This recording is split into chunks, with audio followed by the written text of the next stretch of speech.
Buenos días, en la mañana de hoy vamos a retomar nuestro ciclo de conferencias en nuestro canal de YouTube con enfermedad de Alzheimer, un reto diagnóstico. Yo soy José Luis Girón Benítez, neurólogo, y estaremos abordando este tema de la siguiente manera. Hablaremos inicialmente del deterioro cognitivo del síndrome demencial desde los aspectos conceptuales, epidemiológicos. También abordaremos sobre los cambios anatomopatológicos de la enfermedad de Alzheimer y algunos criterios diagnósticos a través del tiempo y específicamente haciendo énfasis en las bases biológicas de estos diagnósticos como tal. Vamos a iniciar con los aspectos epidemiológicos, es decir, la frecuencia de esta enfermedad. Para decirles, inicialmente hablaremos de demencia. La demencia engloba la enfermedad de Alzheimer y hablaremos también de enfermedad de Alzheimer. Bueno, hablaremos de demencia. La demencia es un síndrome clínico caracterizado por un deterioro de las funciones cognitivas con un previo estadio de normalidad. Bueno, podemos decir que en estos momentos, en demencia, cada 3 segundos se diagnostica un paciente. Este tipo de presentación fue realizada por una publicación que se llama World Alzheimer Report del 2015, donde no solamente establece la frecuencia actual, sino las proyecciones hacia el futuro, y por eso la importancia de este tipo de publicación. Nos dice que en un futuro vamos a tener en el 2050 aproximadamente 131 millones de habitantes con demencia, pero reportes actuales, que lo vamos a ver a continuación, hablan ya de 150 millones de personas con demencia para el 2050. Entonces, hablaríamos de una prevalencia que oscilaría entre 5.6 y 7.6 de los mayores de 60, y esta frecuencia se va a multiplicar cada 20 años, es decir, lo que tenemos ahora se va a duplicar cada 20 años. Entonces, en la siguiente gráfica podemos dividir, no solamente ver el crecimiento, pero si no lo vamos a dividir en países de bajos ingresos o medianos ingresos, que son los que están aquí reflejados en color rosa viejo o naranja, donde se observará en comparación con los de mayores ingresos o de altos ingresos, cómo el crecimiento va a ser mayor en los próximos años en países de bajos y medianos ingresos. Entonces, hablaremos también de esta publicación que fue realizada en el 2019, que comparativamente con la anterior también hace un análisis de cómo se va a proyectar en un futuro, y podemos hablar, por ejemplo, de este punto de corte en el 2020, podemos compararlo con el 1990, 30 años atrás y 30 años hacia adelante, cómo el crecimiento de los próximos 30 años va a ser exponencial en las mujeres, más frecuente que en los hombres. Por este tipo de publicación hablará o enfatiza el pronóstico de que en el 2050 tendremos 150 millones de habitantes que padecerán de demencia. Entonces, estas son las tablas que ellos exponen, pero voy a señalar sobre todo Nicaragua, que es el país donde me encuentro, y hablan del porciento o de la frecuencia de esta enfermedad en el 2019 y cuál será la frecuencia en el 2050, y va a tener un crecimiento del 310%. Va a ser el segundo país de mayor crecimiento en América Latina, solo por debajo de Belice. Estos son datos aproximados, no son exactos, pero nos hablan de la potencialidad de crecimiento de esta enfermedad, como es la demencia específicamente como síndrome, y de la enfermedad de Alzheimer como enfermedad específica. Aquí podemos observar que los países que tienen tendencia al color rojo son los de mayor crecimiento a nivel del mundo, y los que tienen azul oscuro son los de menor crecimiento.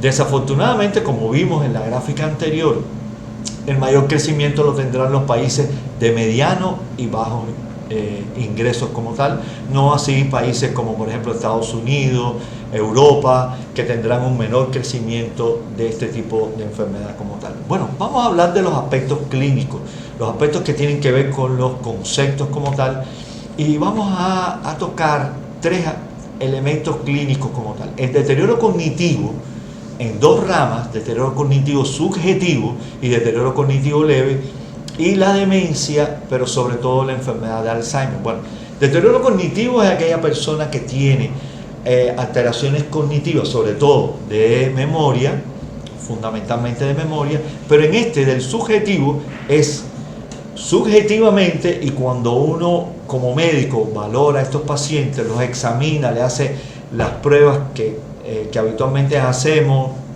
las herramientas desde el punto de vista clínico, no encontramos alteraciones de las funciones cognitivas. Bueno, ahí esto tiene una importancia tremenda con el nacimiento de los biomarcadores, que ya se ha visto que esto pudiera ser la antesala de una enfermedad de Alzheimer, pero eso lo vamos a ver a continuación. Y el deterioro cognitivo leve es aquel paciente que sí tiene alteraciones desde el punto de vista cognitivo, y cuando uno lo valora, sí hay alteraciones de memoria reciente, hay un puntaje bajo en el Mini-Mental o en el MoCA, que nos hace hablar de que ya hay alteraciones de las funciones cognitivas. Entonces, y está la demencia, que no solamente tiene alteraciones desde el punto de vista de memoria, sino también tiene alteraciones de otros dominios cognitivos como tal, como veremos a continuación. Bueno, conceptualmente, ¿qué cosa es deterioro cognitivo subjetivo? Como dijimos anteriormente, el paciente tiene la queja, pero al hacerle las pruebas, los test habituales que se realizan, no encontramos ninguna alteración desde el punto de vista de memoria. Los test cognitivos son normales. Entonces, tenemos que debe ser excluido de este diagnóstico, deben ser excluidos la demencia, el deterioro cognitivo, por supuesto, pero no debe tener ninguna enfermedad neurológica o psiquiátrica o el uso de medicamentos que hagan afectaciones de la atención o de la memoria y pueda ser explicado por esta causa como tal. La importancia es esta, ¿no? Es que se ha visto por estudios de biomarcadores, ya sea resonancia magnética funcional, resonancia estructural, donde hay un cambio. Por ejemplo, en las resonancias estructurales hay una disminución del tamaño del hipocampo que en comparación con sujetos sanos que no tienen ninguna queja. Hay un depósito mayor de amiloide, como se ve aquí en esta lámina, y eso nos hace pensar que puede ser la antesala de un deterioro cognitivo o de una enfermedad de Alzheimer, y digamos que podemos actuar de manera precoz en el diagnóstico y por supuesto en el tratamiento como tal. Entonces, conceptualmente, demencia y deterioro cognitivo, bueno, son dos diagnósticos que tienen una relación muy directa. El deterioro cognitivo o trastorno neurocognitivo menor es un trastorno de la memoria en un 85, un 90%, que tiene un periodo previo normal, es decir, hace 2 años, 6 meses que yo he comenzado con trastorno de memoria, pero anteriormente yo funcionaba sin ningún tipo de problema, que no tiene alteraciones de otros dominios cognitivos como los que reflejamos aquí en el centro, es decir, tiene alteraciones de memoria reciente, pero atención, funciones ejecutivas, cálculo, todo lo demás funciona bien. Y está el concepto de demencia, ya es un proceso más severo, más progresivo, más intenso, que tiene alteraciones de memoria en un 85-90% y alteraciones de otras de las funciones o dominios cognitivos, que ya le da una discapacidad desde el punto de vista laboral, desde el punto de vista familiar, y que tiene varios subtipos, como veremos a continuación, ¿no? Entonces, bueno, demencia es un síndrome clínico. Uno tiene demencia, pero puede ser causada por la enfermedad de Alzheimer entre un 60 y un 70%. El diagnóstico de este tipo de enfermedad se basa no solamente desde el punto de vista clínico, sino hay apoyo desde laboratorios que para descartar otras causas de demencia, y hay también en neuroimágenes para descartar otras causas de demencia, pero también ya existen elementos de laboratorio de los exámenes complementarios que nos ayudan a hacer el diagnóstico positivo, es decir, el diagnóstico ya no solo diferencial sino positivo de la enfermedad de Alzheimer como tal. Bueno, desde el punto de vista clínico, como le dijimos anteriormente, el 85% tiene alteraciones de memoria reciente, pero existen algunas variantes atípicas de la enfermedad de Alzheimer, como son las afasias progresivas primarias. Esta variante es la que tiene el actor Bruce Willis. Bueno, la apraxia espacial visual, que tienen trastornos de la visión, lo visoespacial, enfermedad córtico-basal o degeneración córtico-basal, las variantes conductuales y ejecutivas, es decir, que sin tener alteraciones de memoria, ya se puede decir, basado en los biomarcadores, que usted tiene enfermedad de Alzheimer por estas variables clínicas. Esto es importante, esta gráfica que estamos poniendo aquí a la derecha, porque es la manera en que se le hace el diagnóstico clínico a muchos pacientes. Esto es un estudio de los ingleses publicado en el 2021 de 2.327 pacientes con enfermedad de Alzheimer, que el diagnóstico se realizó por los test internacionalmente conocidos como Mini-Mental y el MoCA como tal. Entonces, ¿cuál es la evolución de la definición? La definición de Alzheimer ha estado paralela al desarrollo de nuevas técnicas, de desarrollo científico. Por lo tanto, en el año 1984 el diagnóstico era meramente clínico. Después aparecieron, entre 1999 y 2004, aparecieron diagnósticos ya bien definidos de deterioro cognitivo leve. Ya después, en el año 2011, se empiezan a incorporar elementos ya desde el punto de vista de los biomarcadores que nos hacen el diagnóstico de un deterioro cognitivo leve, pero ya no amnésico, es decir, que no hay alteraciones de memoria, pero sí hay parámetros positivos de los biomarcadores. Veremos a continuación los biomarcadores. Y ya en el 2016 establece el diagnóstico de enfermedad de Alzheimer preclínica, ya dado por biomarcadores. Tener 2 biomarcadores positivos nos hace el diagnóstico de Alzheimer preclínica. Y bueno, ya las variantes atípicas en el 2021, con los estudios bien definidos por biomarcadores como tal. Entonces, desde el punto de vista anatomopatológico, hay 2 elementos importantes a tener en cuenta. Uno intracelular, que son los ovillos neurofibrilares, y uno extracelular, que son las placas amiloides.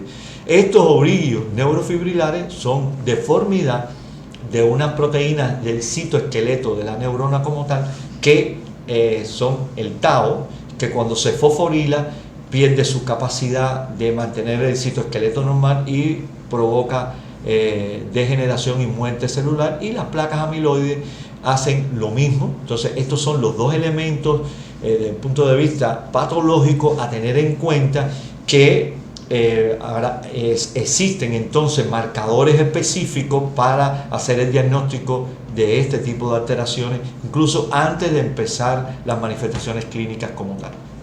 Bueno, ¿cómo hacemos el diagnóstico? Desde el punto de vista en el día a día, en la clínica, bueno, ya no solamente hacemos el diagnóstico clínico, tenemos que tener en cuenta el diagnóstico diferencial, otras enfermedades que causan demencia o deterioro de las funciones cognitivas, pero que no son enfermedad de Alzheimer. Habitualmente se le hace tomografía o resonancia. La selección de esto depende de muchas variables. La de elección es la resonancia, por la capacidad para ver lesiones pequeñas, sobre todo de microvasos, la nitidez a la hora de evaluar digamos, las lesiones, la capacidad para medir volúmenes, bueno, la resonancia, pero en algunos pacientes no nos queda otro remedio que utilizar la tomografía computarizada. Entonces, el diagnóstico positivo también utilizamos el patrón degenerativo que habitualmente encontramos, y lo podemos utilizar con tomografía, como vamos a ver en la escala de Sheltens. Esto es una escala que nosotros lo utilizamos con mucha frecuencia, sobre todo en aquellas personas que el diagnóstico está un poco dudoso. Utilizamos 3 elementos y con un score de 0 a 4, el elemento de la fisura coroidea, esta es la fisura coroidea, el ancho de la fisura coroidea, el ancho del cuerno temporal y la altura del hipocampo como tal. Cuando hay mucho ancho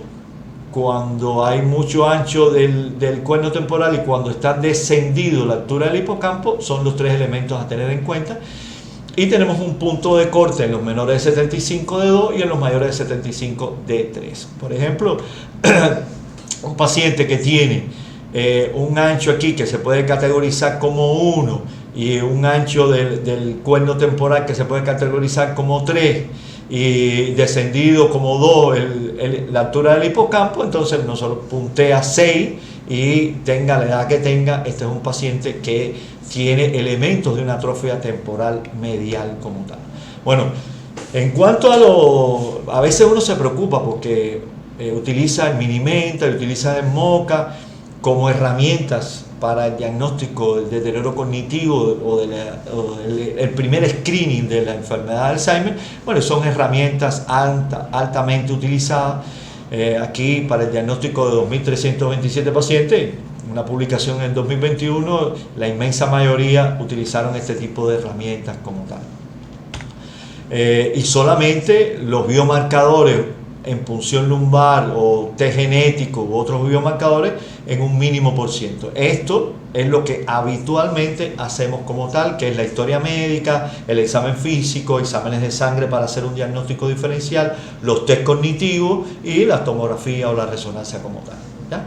Entonces, hasta ahí nosotros podemos detectar que un paciente tiene un deterioro cognitivo, ya sea subjetivo o objetivo, que habitualmente hacemos el diagnóstico más en los objetivos que en los subjetivos, porque el subjetivo entra en una nebulosa que pudiera ser algo emocional, tensional, ansioso, pero siempre nos va a quedar esta interrogante pendiente. ¿Estamos interviniendo en este paciente? ¿Estamos haciendo el diagnóstico de manera tardía?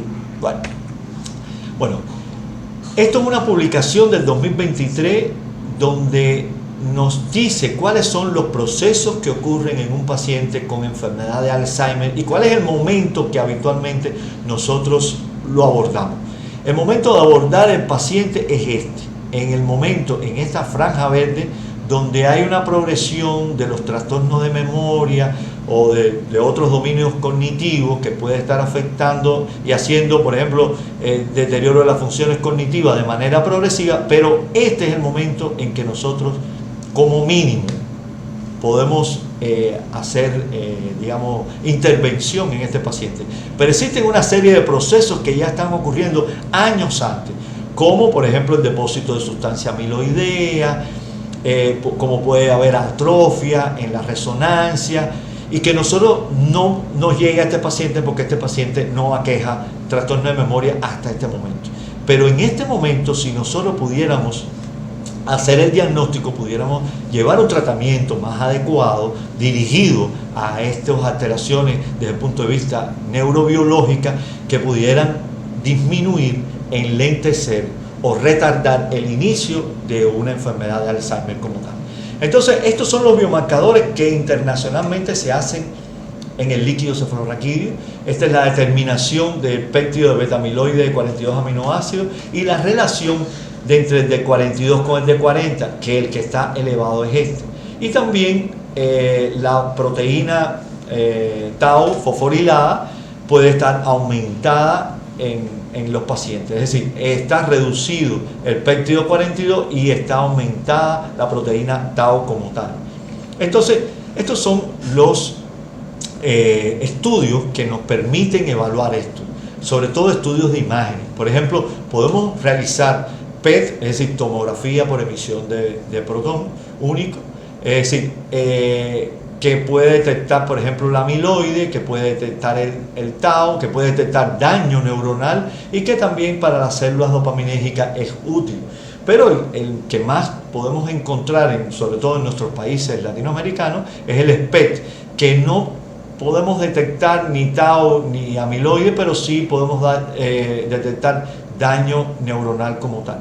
Entonces existen biomarcadores o trazadores que nosotros podemos utilizar en cada uno de los estudios, como por ejemplo para detectar si hay amiloide o no, y estos son, para estos tres primeros, que es el captador trazador de amiloide, el de la tau o el de fluorodesoxiglucosa, podemos detectar entonces si hay daño neuronal, si hay amiloide, y este del SPECT solamente nos es útil para un daño neuronal como tal, es decir, no nos es específico de la beta-amiloide o de la proteína tau fosforilada como tal. Entonces, ¿cuáles son las indicaciones que existen, ¿no? Primero, este tipo de estudios de biomarcadores es más desde el punto de vista investigativo, pero está indicado en algunos pacientes, no en nuestro medio porque no disponemos de este tipo de estudios, pero sí, sobre todo en pacientes con demencia presenil, en un caso atípico o dudoso, en pacientes que estén concomitando con hidrocefalia concomitante, cuando haya sospecha de alguna otra enfermedad inflamatoria del sistema nervioso central, o priónica o infecciosa, cuando queremos o vemos que estamos sospechando que hay un deterioro cognitivo que pueda progresar en enfermedad de Alzheimer, o al indicar tratamiento con anticuerpos monoclonales anti-beta amiloide que se llama aducanumab. Este medicamento es un anticuerpo monoclonal que va a destruir la beta amiloide que está elevada y que provoca el proceso degenerativo en la enfermedad de Alzheimer, y que pudiera ser un tratamiento muy prometedor para los próximos años, siempre y cuando tengamos los elementos desde el punto de vista del marcador biológico como tal. A manera de conclusión, existen muchos retos diagnósticos. El primer reto diagnóstico es el de deterioro cognitivo subjetivo o deterioro cognitivo leve, es decir, que nos permitiría abordar el paciente cuando tenga algo subjetivo previo a que empiece el proceso degenerativo como tal. La demencia es un reto diagnóstico en la enfermedad de Alzheimer y sus variantes, pero sobre todo al utilizar biomarcadores. Pero tenemos que utilizar biomarcadores que puedan ser inocuos. Por ejemplo, hasta ahora hay líquido menos evidente en sangre, pero utilizar biomarcadores como por ejemplo serológicos, de sanguíneo. Hay algunos que pueden ser en saliva, en lágrimas, que pueden ser también utilizados como diagnóstico, y también otros biomarcadores como la OCT, que es la tomografía que se hace a nivel del ojo, y el electroencefalograma, que todavía está en investigación como tal. Hasta aquí todo lo que teníamos para la mañana de hoy. Espero que les sea de utilidad. Cualquier duda, por favor, no duden en ponerlo en los comentarios. Que tengan un excelente día.